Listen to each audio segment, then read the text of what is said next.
Fine Tailored Suits is brought to you by Quality Tire. 10 locations across Saskatchewan. QualityTire.ca. Suits, I got to ask you, I got to take your temperature on this as a morality play. If you have a friend who has a favorite team, a team he just has lusted after his whole life, and something terrible happens to that team, should you support him with hugs or should you savage him mercilessly? Well, I think it's a little bit of reading the room and understanding, how has he been year in and year out when his team has been successful? Has he been just giving it to you and grinding it to you that every time he gets in there, his team is in the playoffs and your team isn't? Because if that's the case, then unleash the dogs and go after him. I think on a scale of 1 to 10, what degree of obnoxiousness have you gotten to in back-to-back 13-win seasons, Zinger? Like 6, 6.5? It hasn't been too bad, but it's been there. Yeah, it's been pretty good as of late. Yeah. You don't have a team to cheer for. Oh, go no. after him, gentlemen. Go after him. Thank you. Hey, I like that. The 16-year limit for Green Bay star quarterbacks. Bart Starr, 16 years, done. Brett Favre, 16 years, done. Is Aaron that right? Rodgers at 16 years, done. Now, if you have a quarterback, the same guy for 16 years, it means two things. One, you've won a championship somewhere in that time, at least one. Yeah. And two, you're in the running for a championship almost every year.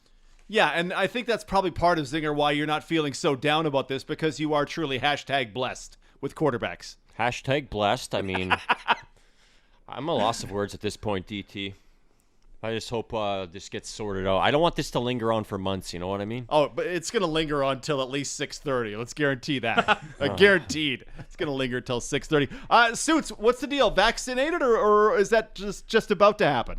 That's why I'm wearing the hat. I've got the CFL hat on today, and one of my favorite CFL hat logo gunmetal gray on black looks, and that's for a specific reason, because after the show I'm going to straight down to my vaccination appointment.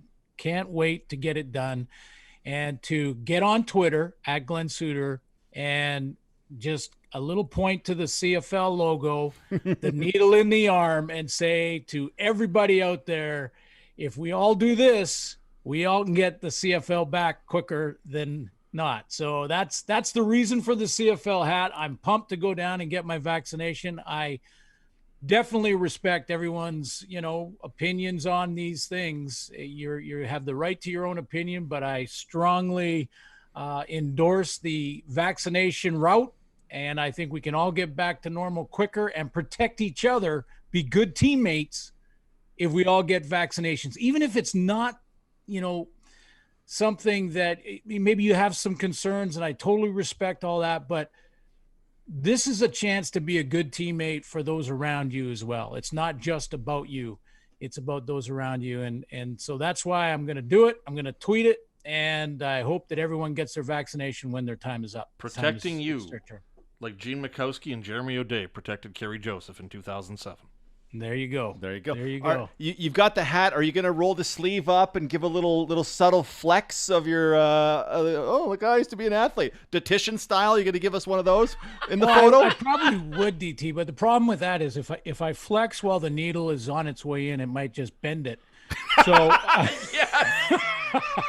I knew that was coming. Yeah, maybe a long time ago, but no, that's not going to happen. The man of steel, Glenn Suter. Yes. I'm real excited about it because, again, I just feel like it's a step. I think our country's catching up in the vaccination department across the board, and that's great news. And, we're now hearing sort of news reports that by end of May or maybe first week in June, the entire country, 75% of the country could be vaccinated, and that means we can get the herd immunity, which means that we can get back to our lives. Yeah, for us here in Saskatchewan, right, it's first dose. We're still working on early 40-somethings getting their first dose of the vaccine, and then we'll all get around to number 2. And, yeah, hopefully, my wife and I have just started calling it the after time. We're in this time. The before time was pre-COVID. In the after time, what are we going to do? We're looking forward to that. Tonight is the NFL Draft. Tuesday is the CFL Draft. I don't know, how well do you remember your draft night?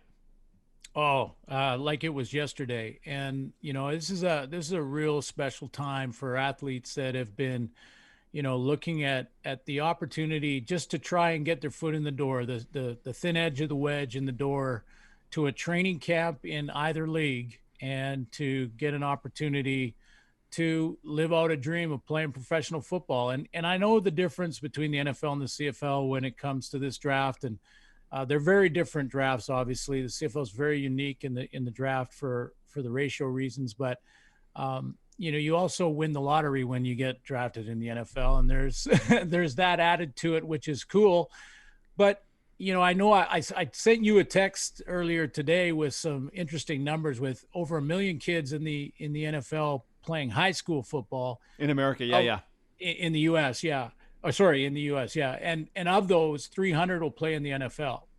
And so you add another 150 or 200 that will play in the CFL and play professionally in North America. And now you're looking at still 0.05% of the over 1 million kids that are playing high school football in the United States. So, that when it's that remote of a chance, and if I'm talking to high school kids right now with that dream, keep with it. Get yourself in a camp any way you can. Don't let these numbers discourage you, but these numbers are real, and these numbers tell you just how rare it is to get that opportunity to make a team, to actually start in a game in either league. So my night, I got a call the night before, DT, from Frank Morris, who is a scout for the Edmonton Eskimos, the night before the draft. And he asked if I would be interested in playing for the Edmonton Eskimos, because they were planning on drafting me the next day. Okay. And of course, I was, basically just, I barely could put a sentence together at the time. I was so excited. And I said, absolutely, would love the opportunity. And at that time, the draft was on radio. So the next day, the Canadian college draft, I listened in on the radio, heard my name, the first pick of the second round, to the Saskatchewan Roughriders. I immediately thought about Ron and George, completely emotional, just, calling friend. I had a whole bunch of friends that were with me listening to the draft on the radio with me. So we were all high-fiving and excited. And, it's really not about the money. It's not. I mean, I know you win the lottery if you get drafted in the NFL, but it's not about the money. It's about getting an opportunity to play professionally. I mean, how many Saskatchewan kids playing high school football right now would love to put on that Rider jersey one day? I mean, it's a special time, and I remember it like it was yesterday. Yeah, Saskatchewan Roughrider. Do you remember anybody else? I just pulled up the second round from that draft. Do you remember anybody else from that second round? I can't remember if it was in this round, but I know a teammate of mine at SFU, Kurt Chapman, was in that draft, I believe. He was a big D lineman. Let's see. Laurent Delorier was a territorial protection. There was 9 picks back at those days, before the first round of the draft, and you got your territorial protection list. Right. And Laurent Delorier was a great free safety that played at UBC, and he just had some injury problems. He went to BC in that pick of the exemption. And so I was sort of a rival of his in Vancouver playing at SFU, because he played quarterback in high school. So did I. And then I went to SFU. He went to UBC. He was a little bit younger than me, but we were always sort of compared and at the safety position. So I was watching what happened with him. When I saw him go in that, before the draft even started, I thought, okay, well, I guess he's been rated higher. Yeah. Well, look at this. I'm just going through the 1984 CFL draft. You talked about Edmonton looking to pick you. Right before you were chosen at 15, they took 2 of your Simon Fraser teammates. Yeah, Robert Reed. Here we go. Edmonton, 13th overall, Kurt Chapman, offensive lineman, Simon Fraser, as you mentioned. And 14, it says Edmonton, David Shadrack. Oh, yes, David Shadrack, who ended up playing or trying out in Saskatchewan later in his CFL career, because I remember him being in camp one year. Yeah. And Robert Reed was a good friend of mine, a tailback at SFU at the time. and I think he went the last pick of the first round. I can't Correct. remember which team. Saskatchewan took him there you go. 9th overall. Yeah. Yeah. So Robert Reed, that's right, because we were in camp together. That's right. I can't believe I said I couldn't remember what team, because he was in camp with me in that rookie year. Yeah.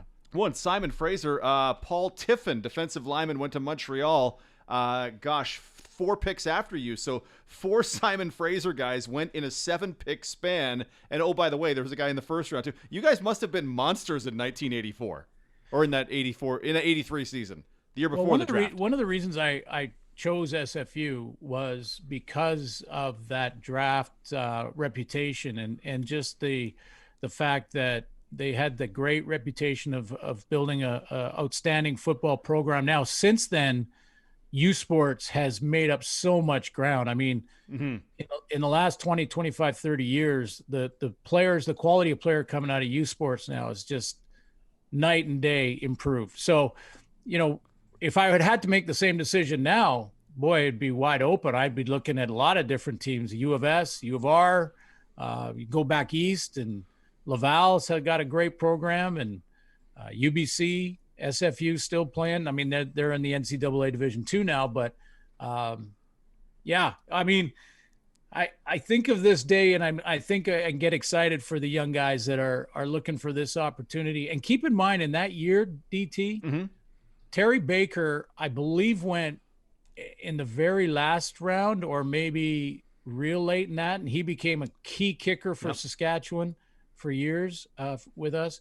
And also, Scott Flory, the head coach of U of S, I think he was a 3rd or 4th round. So that again is another message to the kids that, don't worry if you're not a first pick or a 2nd round or a 4th round. If you get drafted, great. You can walk on. If you don't, keep chasing your dream until, every opportunity is exhausted, and see what happens, because you never know. Why not you?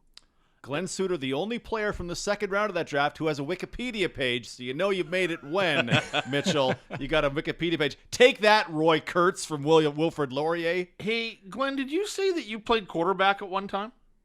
Yeah, I played quarterback all the way through amateur football in the Gordon Sturtridge League here in the Lower Mainland, and then in high school, I played quarterback in the run and shoot, and my coach at that time in high school, as Carson Graham, was Earl Henderson. Earl sent me to a camp in Portland to learn the run and shoot offense, and I learned from Mouse Davis and June Jones, who were the coaches at that time in that camp. So I remember running into June Jones a couple of years ago in Hamilton in a meeting that we were just getting ready for our telecast. And I said, I don't know if you remember this camp back in Portland. Of course, he had no idea what I was talking about. but it was, I was the only Canadian down there, and all quarterbacks learning how to run the run and shoot offense, and went back and played that position my senior year at Carson Graham. So I guess what I'm getting at, when did you make the transition from quarterback to safety? And obviously that's a transition that's not an easy one, but was it easier for you playing defensive back because you knew what quarterbacks were looking at? Well, that's a big part of it. It was an easier transition because of that, because from the safety spot, you really think the same way, but flip it. So all the route concepts, the complementary routes. So if you got a crossing route, there's a deeper crosser over top of it, and then a post behind that. That's how offenses are designed. And so when you make the change from quarterback to safety, or even the other way, if you're young, you still have those concepts in your mind. So it is sort of easier to read the play and understand what offenses are trying to do to you.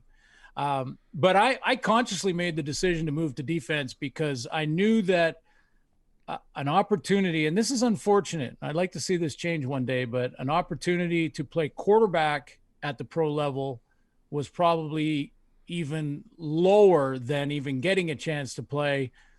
So I made the change coming out of going into college that I was going to play defense. And I played corner at SFU and safety later in my career there. Zinger, if you would, death by trivia question for today. All right. Today's category is replacements.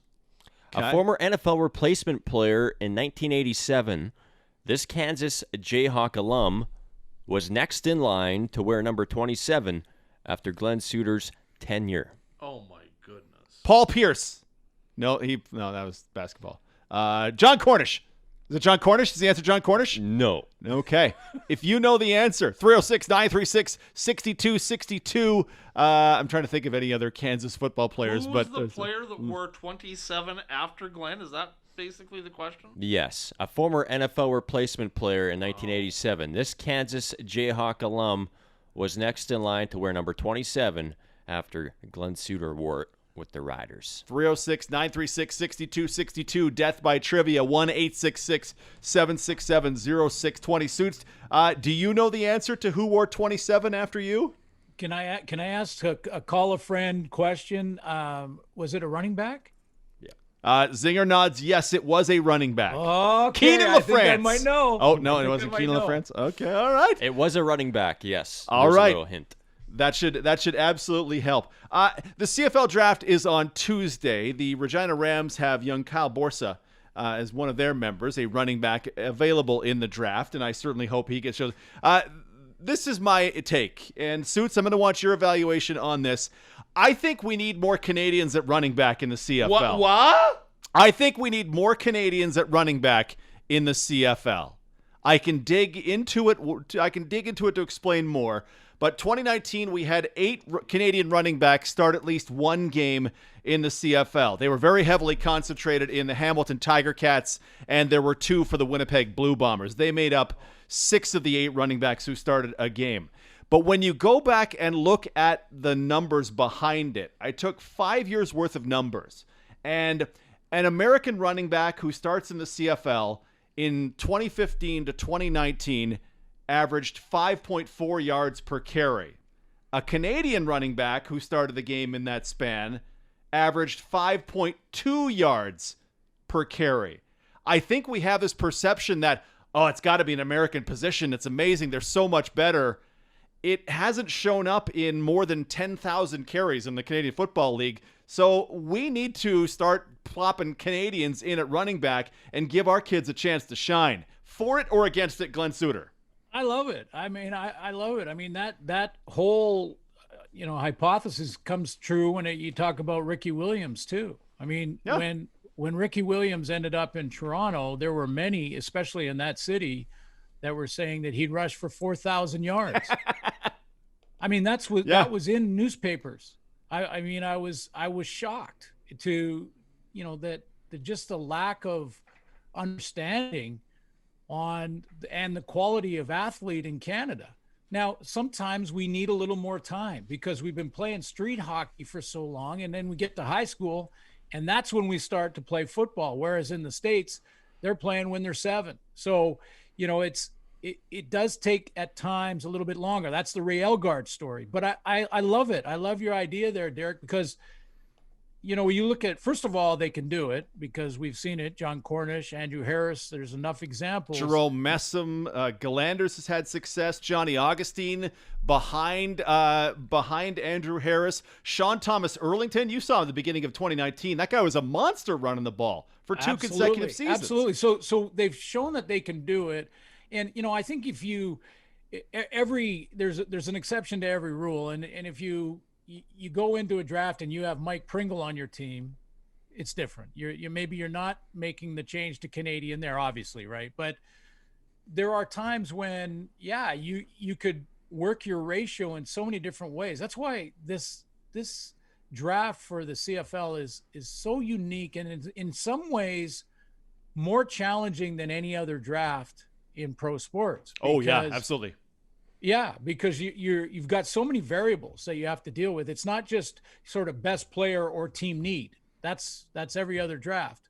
But for the CFL draft, best athlete, the ratio commitment that you have by position, where are you going with your Canadians in an upcoming season? You always are looking at O-linemen because of the numbers. Is it a today pick or is it a future pick? Because that player may actually get a chance to win the lottery. Yeah. So, you have all these different variables that you have to deal with in the CFL draft, but I like it. I mean, Canadian tailbacks for sure. The guy that is the last one, it was the Grey Cup MVP and outstanding Canadian. He's a Canadian. Yeah, absolutely. Played junior ball.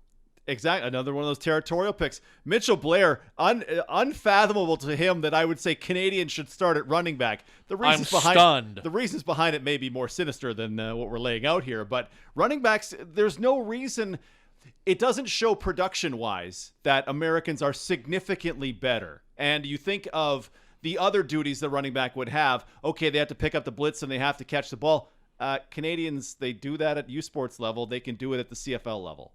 There's no reason to think it shouldn't be a Canadian, Mitchell. I know this kind of blows your mind. I talk about running backs. You being pro running back, I'm stunned. Well, next thing, Mac Jones is going to go number 3, and I'm going to be double stunned. Like I'm just. We don't need any of that. No, and Suits, part of it is I don't think particularly who the running back is makes a substantial difference. I could quote you a lot of situations where a team got rid of a better running back and did just as well or even better in cases like CJ Gable and Shaq Cooper in Edmonton, or William Powell leaves Ottawa and they do just fine with John Crockett in behind him. And you go, well, if you're me and you believe that to be true, you know what? Why wouldn't I give this elite athlete from Regina, Kyle Borsa, a crack at some carries in the CFL? Because tell me, Regina fans and Saskatchewan football fans would not love seeing a Regina kid tote the rock 12, 15 times a game. Well, and guys that have played U Sports have played Canadian rules, so they understand the passing game, they understand the screen game, they understand how that they will become receivers more than not. They also, Canadian kids are going to get their nose dirty when it comes to blocking and in the passing game. They're going to step up and take on blitzes without any, hesitation at all. So they're qualified there big time. Yeah, I think you're making a mistake in the CFL if you're going into a draft with the mindset that a certain position has got to be American. I think you go into the draft and you say what's available. Because if there's 2 great running backs in there, or I already have a good Canadian running back on my roster right now, and there's another one that I can draft and I might get him, then yeah, go ahead and make that change on the fly, because now those guys can get the job done and you can win with them. And you're throwing the ball 75% of the time. So it's not like these guys are going to carry the ball 30 times in a game like sometimes happens with Derrick Henry and different players down south. Yeah, exactly. Going through the 85 games last year, so 170 running back games, only 13 times did a guy get 20 carries. Overwhelmingly, those were in wins. It's like you say, 70-75% pass league. It's time to get Canadians a chance. Zinger, do we have a winner? We do not have a winner yet, DT. We don't have a winner. People call in, but no one with the correct answer quite yet. And I was ineligible, right? You're an ineligible receiver on this one. Yes. Suits, have you got a good tease for who the number 27 after you was? Don't give it away, but is there a tease that who this running back might have been? I think the same running back, if I'm right on this, and I'm not completely sure if I am, but I think the same running back played in Winnipeg too. Yes. Yep. And he may have shared the same first name as mine, except not my first name. My middle name is Glenn, so he may share the first name. I didn't know your middle name was Glenn. I didn't know that either. Yeah. Robert Glenn Suter? Yes. Oh, I did not know that. Yes. All right. And what's your social insurance number? And your address, please. That's awesome. We are going to give away this jersey before. We're getting calls. We got phone calls. I think we tip people off. Suits, thank you, brother. Great to talk to you. We'll talk to you on Monday when we get a little more into the CFL draft coming up on Tuesday. Sounds great. Thanks, guys. Have a great night. Glenn Suter going to get his vaccine and help keep us all safe. That's awesome. I love it. And he's rocking the